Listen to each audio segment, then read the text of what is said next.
You're listening to the Kelly+Partners Investment Office Podcast, where you'll hear directly from some of Australia's leading CEOs of private companies that are in a high growth phase where we've taken an investment position. Well, welcome to the Kelly+Partners Investment Office Podcast, where we get the leaders of the investee companies to share their great stories. And I'm joined by our Chief Investment Officer, Anoop Kalra, this morning. Good morning, Anoop. Morning, Brett. And Christian Eckelmann, the CEO and co-founder of Upstreet. Welcome, Christian. Good morning, Brett. Hey, Anoop, can you tell us a little bit about Upstreet, how we found them and why and when we invested? And then we can ask Christian about his journey to his current role. Sure. So Upstreet is a really interesting new age loyalty company where instead of people getting points as a loyalty reward, they're actually given shares in the business that they're either a client of or they work for. So the company basically has two products. It's a consumer loyalty product where the consumer receives shares in either the company, the product that they've purchased, or an ETF or something of that like, and an employee staff loyalty program where employers give shares through the platform to staff. We came across Upstreet because we've actually at Kelly+Partners are using the product on the staff loyalty side of the thing. It's a really innovative and different sort of product where, unlike most loyalty programs, the value of the points decrease over time. With a share-based loyalty program, the value actually of the reward actually increases over time. And I'm sure Christian will fill us in a lot more on the psychology behind a product like this. Terrific. And Christian, share with us your background. Where did you grow up and where did you work? And then how did you come to starting Upstreet? Not originally from Australia, I'm from Germany. I grew up in a small town, 7,000 people in near Stuttgart. Very industrial area. So Volkswagen Audi has one of the biggest plants there, and Bosch and high manufacturing, a lot of smart people having great ideas and innovations. That's the area in Germany I grew up. And I think my journey is, I founded actually my first startup when I was 16 years old. It was wine.com. We sold wine from the vineyard directly to the consumer. It was 1998. Started that, and then .NET bubble, and learned a lot in that journey. And it was my first entrepreneurial stint, so to say. Sold the business a couple of years later, and then I joined. I always wanted to do something with people, but also studying and being practical. So I joined then Volkswagen Audi and worked as an engineer for 9 years as an IT engineer. So really got into computer, into software, how to sell software. And I always thought building software is the hard part. No, but then I realized changing people, changing behaviors, changing mindsets, that's the real big part. If you do new software and you change that, then that's very difficult for people to adapt to. So did that, got a bit bored, want to do something else, want to do things faster. And then a big corporate actually allows me. And I got the opportunity to join McKinsey. So I joined McKinsey in 2012. And it was a crazy ride. I didn't get bored there because they are kind of very challenging. But wanted to do 2 years in Germany and then wanted to do something different and joined a gold mining project in WA. And so an automotive engineer who did more automotive and was at McKinsey in Germany joined the gold mining project and had no clue about gold mining. But again, it was more about changing people, changing mindsets, changing behaviors than anything else, like asking good questions and then driving change through creating initiatives and holding them to account. Yeah, so that's very important. I did that for another 6 years in Australia, and then left more for family reasons. So with 2 little children, and McKinsey and children is sometimes a bit challenging. So I decided to leave, but then realized, hey, I did my corporate years, I did my consulting years. I learned so much over like a 10-year journey, 12-year journey. And where I really started was the entrepreneurial spirit. Can I do something on my own? Can I do a startup? So I joined the Antler program in 2019. So it's a fantastic program. I tried it on my own, very, very difficult to find a co-founder, joined Antler, went through this journey, and then there was this idea came up with, hey, we need to do something in loyalty. And through my career in McKinsey, you are very loyalty affine. You travel a lot, you have a lot of points, but you see the diminishing value of points. When I started, nobody was the senator launch. It was great, but at the end, everybody was like platinum member, and the points are not worth anymore. You need more and more points to get a free flight. So I said, there needs to be something different. And then my other co-founder is like semi-professional trader, and he said, could we do it with shares? Could we do share loyalty? We said, share loyalty sounds weird. Let's look into that. Who is there? Who is doing it? Who has tried doing it? Is it possible? All these questions came up, and we looked into it, and yeah, it's possible. And 2 or 3 years later, we're live, and it's going well. So the initial concept, I always love to ask people, like, your initial thoughts on the way in to the venture versus what you've learned and your current view of the opportunity. What do you think the biggest learnings are, the biggest changes in your understanding? You sometimes start naive in a world how it's, let's go just points based and do what the others do, go the path where everybody is the crowded space. So but then you look into it and find more opportunity in areas like with Kelly+Partner, where we started with consumer loyalty and now we are discovering employee loyalty. That's a big thing, because driven through the pandemic is like super hard to find people. We suffer under it. I think you guys have also your challenges. Everybody I talk to says there's a challenge. And then what if we can change that? Or how can we change the behavior that people are more engaged, have more ownership, and are happier, and with like a being part owner. Yeah? So that can we adopt the hypothesis we have for consumers also for employees? And yes, we can. So that's what keeps me excited. There's so many different ways to use this platform to create loyalty. Yeah, and so for our listeners, the use case that we came up with, I came to Christian at Upstreet and said, look, we have these amazing people that work with us. We are a listed company. We'd like to be able to, when we listed, we gave everybody $1,000 worth of shares. We'd like to be able to find a simple way to continually reward our people when they do things that are great, and that includes birthdays, referring new employees, referring new clients, Christmas, whatever it is.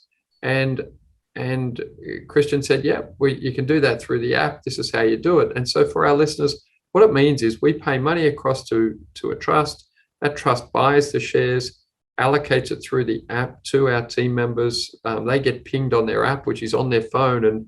And most people know now that certainly our younger people, but certainly virtually everyone lives on their phone these days. So they get a little message, tells them that there's something there for them.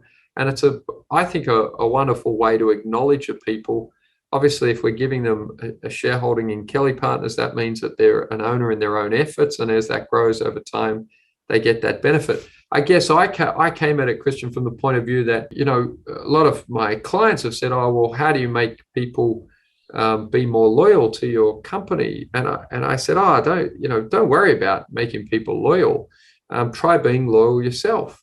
And so I saw the software as a way to demonstrate how we care for our people, to be loyal to our people, to say to them, look, I know you're going to contribute to growing value over time, and we want you to share in that. Now, whether someone's loyal enough to take the shares, keep the shares, add some themselves, buy some themselves, and grow their own wealth over time, that's really on them. But from my point of view, it was just an easy way to demonstrate our values as an employer, and align and encourage our people.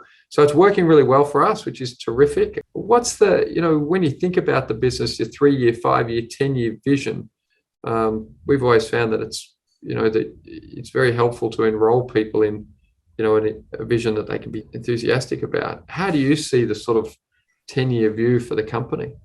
It's a very interesting question. And I see it always like we are all about share loyalty, or loyalty and rewarding people with shares. So we do that with our team. So they get options. But could we also do that for our consumers or for our people, giving them Upstreet shares? So I see in 5-10 years Upstreet listed on a stock exchange. So we can basically give shares in, if you use Upstreet as well, like fractional shares in Upstreet as a loyalty matter. So I think then you're basically full circle. You're doing full circle. You do what you preach and you do it yourself, because sometimes that's hard as a company. You do great things, but what you preach to others, you're actually bad at. I've seen that a lot of times. But doing it's a very good point. It's a very, very good point. The myth of, or the sort of cultural phenomenon that people know, often the builder has the unbuilt house. Yeah. And so, that alignment of values and behavior, I think, is really foundational important for a business. Yeah. And then one other thing I want to do differently is there's a long-term stock exchange in the US. It's the 13th stock exchange. And they have certain share classes where you can say, if you hold the share for 5 years, 10 years, then you get double dividends or you get more voting rights. So they are aligned with creating long-term shareholder value. And that also comes with the loyalty. I don't want that day trader trades the share up and down. And so is that a share? Is that a function of a particular exchange, or is that a particular class of share? It's a particular class of shares. So they created a share class. So apparently that works in the US. So it's very interesting. And you can do a dual listing. You have a normal listing at NASDAQ or ESX, and then you can do a LTSE and have a certain share class where you give extra rights. And my understanding is they also don't allow like day trading and stuff. So the short-term incentives are not allowed there. They are all about long-term loyalty, long-term sticking around, and then you create the long-term value. That's all what they're about, and that's all what we are about. We want to create long-term value in these three parties who are involved, as the Upstreet, as the broker between like a consumer or an employee and the company. And we want to create like a win-win-win situation where you have the company wins with more loyalty, more empowerment of the employee. The employee wins because they get something of value, which may appreciate over time. It's transparent value. Well, I think like points. What's the point? Frequent flyer point value. What's the value to you? You never know until you redeem it, and then it's very hard to calculate. But a share, and it's so dynamic. And it's so impossible because they're never giving you the flight you need or the flight you want. It's sort of a very opaque situation, whereas this is incredibly transparent and obvious. Yes. It's transparent in a good way and on a bad way in both ways. You need to live with it that it goes up and down. No, it may go up and down. And but I love this transparency, and how I call it from a strategic point of view, we are counterposition to a loyalty program. Like the points are, they want to be opaque. That's the whole thing behind it. We are completely transparent, and you can do whatever you want. It's your money. You can sell at any time after the beginning holding period on some of the rewards. And then you can do whatever you want with it. That's like flexibility and freedom to do whatever you want with your property. That's what I love with this product. And you are now doing vesting periods, is that right? So we can do it. So we did the work. So what we do with Kelly+Partners is a full flexible product, which is not under the ESS regime in Australia. So it has it's not as tax efficient as it could be, but it gives more flexibility where we can give $5 or every week $5 to an employee. Do that with a normal ESS or an option plan. Very, very difficult from an administrative point of view. We can do ESS. We just need to set up a new Upstreet fund who can do that, which is quite expensive. So we put it on the roadmap. We need to find a couple of companies who are basically interested in doing that with us together, and then we will do it eventually. Yeah, which is terrific. Christian, can you, I guess, give us a feel for some of the customers that you've signed up on the consumer side in terms of businesses and why they joined and the benefits that they've seen through the product? Yeah. So we just recently launched with the Fitness First, so FLG, Fitness Lifestyle Group. So we have Fitness First and Good Life.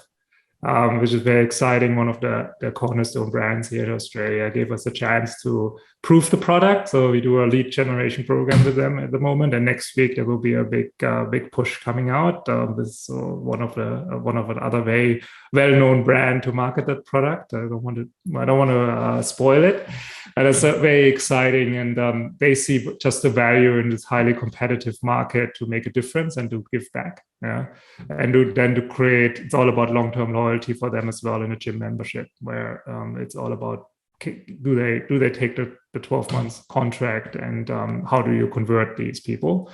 And we have good plans with them going forward. And then our cornerstone brand is Marley Spoon. Yeah, so where every time you get your Marley Spoon box, you get 2% in shares, and then if you go through 10 iterations, you get a bonus.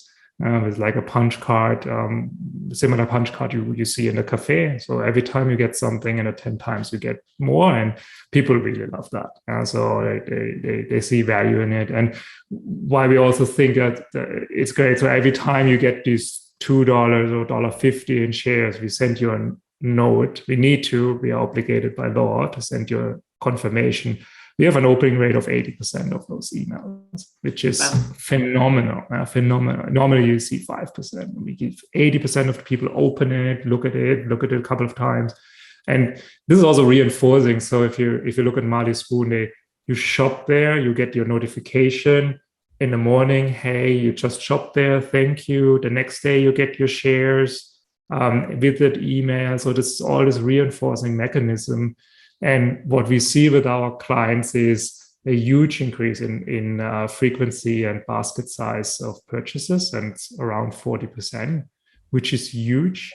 And then also churn reduction of almost 50%. And we did a 1.5 year long trial with 1,000 plus users and a control group of 10,000. So I actually outsourced that because my math skills stopped there. Yeah, so we had a guy who has a PhD in math and statistics, and he basically explained it with, "Hey, we looked at two things, Christian. We looked at, is in the Upstreet versus the control group, is there an uplift of revenue?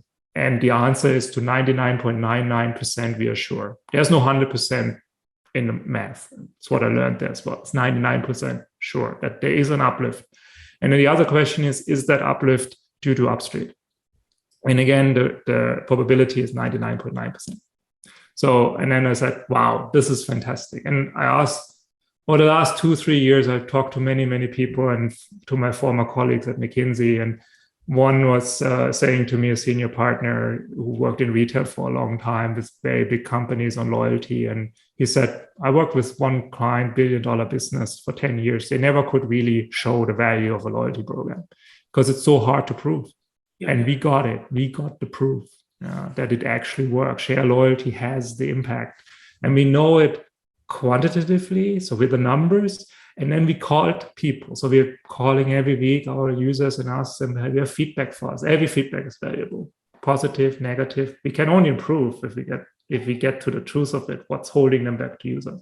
One person said, I was always switching between company A and B. They're a completely commoditized product. The product is exactly the same. Every 6 months I was switching. But now I'm an owner of A. It's small, it's tiny, but I'm in there. I know it's tiny, but I have the ownership. I'm not doing this anymore. And we said, wow, we didn't prompt them for that. He basically said that to us. I understand it's tiny, but I'm in. I have skin in the game. Now I'm not doing this behavior. This behavior costs millions of dollars. It's like they do big discounts in the beginning. They have to do marketing spend. There's all this friction in the system, which I think Facebook and Google will love it because they make the advertisement money on it. But now we can stop that. And that is what we wanted to prove. If we really look at like what is the cost, what's the benefit, we see 150% ROI. 150% ROI. So for a Marley Spoon, for example, effectively they're discounting a sale by 2%, but they're discounting it by giving the consumer shares in Marley Spoon. Yeah. And the return on investment of that 2% is 150%, which is remarkable. It's enormous. Yeah. So that's what we see. And what's also remarkable is we had always this discussion with, hey, you're great at the beginning of a user, of a customer. Customer comes on board, I give him shares, he's more loyal. Why should I give a customer who's already a year with me shares?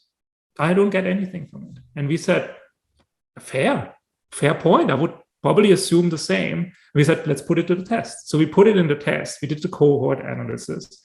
And what we found, every cohort we did in the beginning, after 3 months, 3 months in, 6 months, 9 months, 12 months, every cohort with shares performs better. Every cohort performs better. So even a person who's 12 months with the company and loyal customer, if you give him shares, he purchases more frequently, and churns less. And that was like, wow, this is really a surprising outcome, because if you look at your gut, sometimes your gut gives the wrong directions. I also said, hey, it's a very fair push. I'm actually in doubt now. Let's figure that out, And then we said, and I was really nervous when I got the results, but then I saw that and said, wow, really wow. So now that you've got this data, how has it impacted on discussions with new potential clients? Yeah, so of course it impacts. It's the proof in the pudding. As a way, I said, okay, now we believe it, or now we actually believe it, but do we really believe Upstreet? No, we call the other CEO, and that's what's happening. They know, then they call, they get the feedback, then they see that, and then they are coming on board. So that's what we are seeing now. It's not about what I tell you, it's more the other what tell they about us. So that's the referral mechanism. That's a beautiful virtuous loop. As you make a difference to a customer, you've got the data, you've got the quantitative and qualitative impact. And certainly what we're doing here is we're just sort of, Jim Collins, I always say to people, has this great saying, first bullets and then cannonballs. We're just doing little bullets, giving little bits of stuff to see what the impact is, get everyone using the app, make sure we've got an installed user base who sort of have the app, know how to use it, understand what we're doing. And then over time, I know we've got our kickoff date coming up, and we'll give our sort of employee of the year, or our best team member of the year, what we call our golden calculator winner. We're going to give them $10,000. Now, in the past, we gave them a trip to Disneyland. Now we'll give them $10,000 worth of Kelly+Partners shares, but they'll go through the Upstreet app and they'll hit and ping, and we'll make sure everyone sees that. So we're confident that over time, it's a flywheel effect we're trying to build up, and that there really is a genuinely virtuous circle here, not only with your employees, but ultimately also with your customers, because all of those stakeholders should be working together to build the business. Correct. We assume there is a big network effect where we have that flywheel, and then you have a little motor here. That's the employee. You have the other one. He's here. And then we will also do an investing product where we will be very competitive with pricing, because we can reuse our Upstreet fund.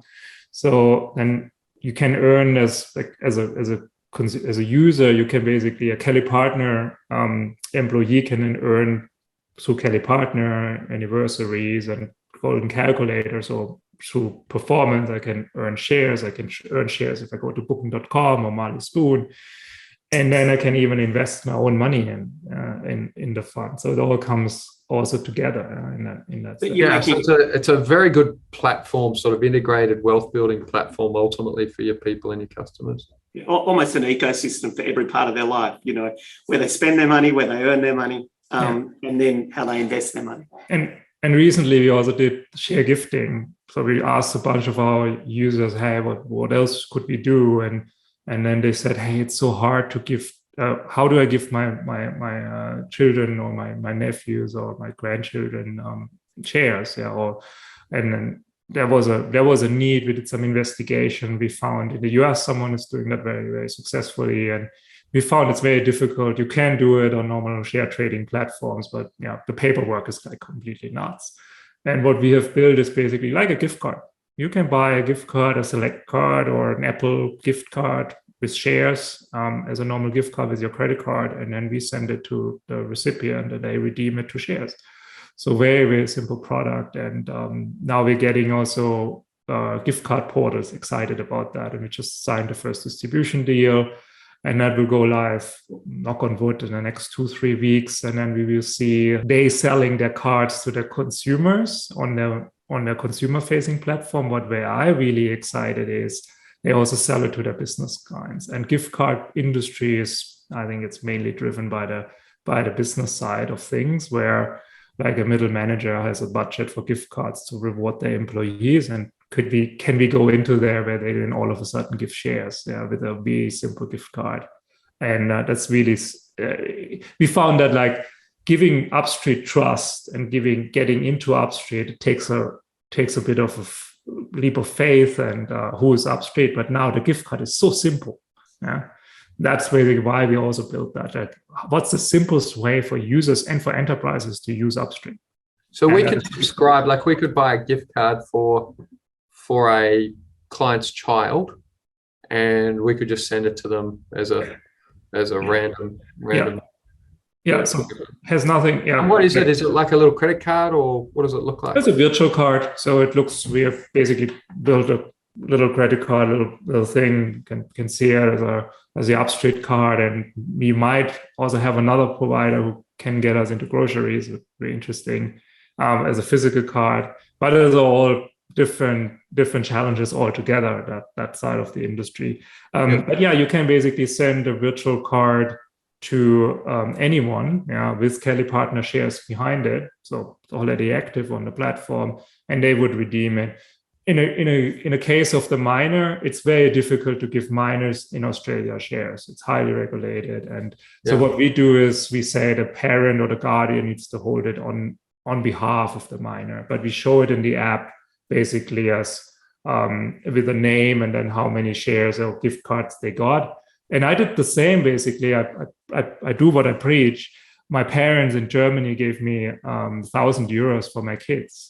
And I said, wow, great, I'll have 1,000 euros in Germany on bank account. What do I do with it? So transferring it, I calculated it in Australian dollars, and I gave my kids 800 Australian dollars in different shares: Berkshire Hathaway, Tesla, Google, an ETF, and something else.